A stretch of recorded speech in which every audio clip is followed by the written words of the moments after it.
Here's everything you need to make this. This can be made stoveless, or you could use a stove to heat it up.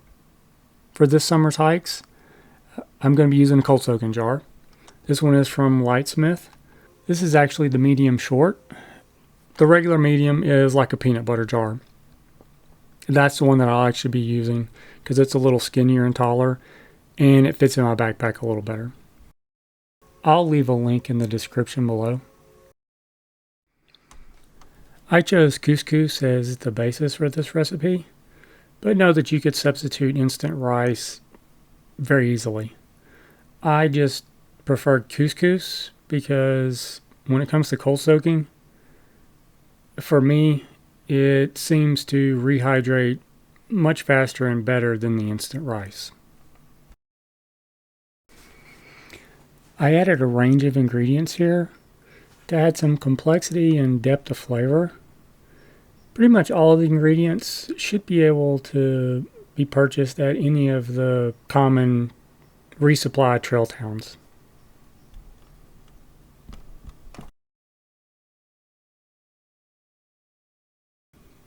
And as is with all recipes, these are more guidelines than hard and fast unbreakable rules. You could add raisins to this. Get rid of the sun-dried tomatoes if you don't like them. Maybe throw in some cranberries if that's your thing.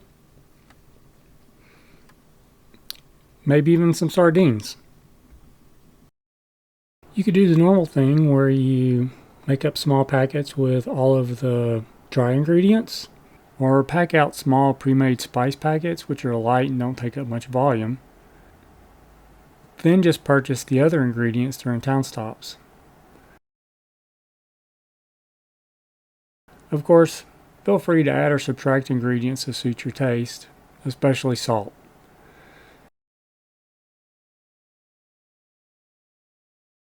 The ingredient list and macro numbers are below in the description.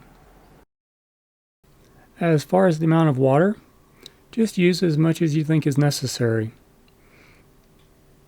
If you like your dinner to be a little moister, add a little more water. If you don't add enough, just remember you can always add more towards the end. If you add too much, it's a little harder to take it away.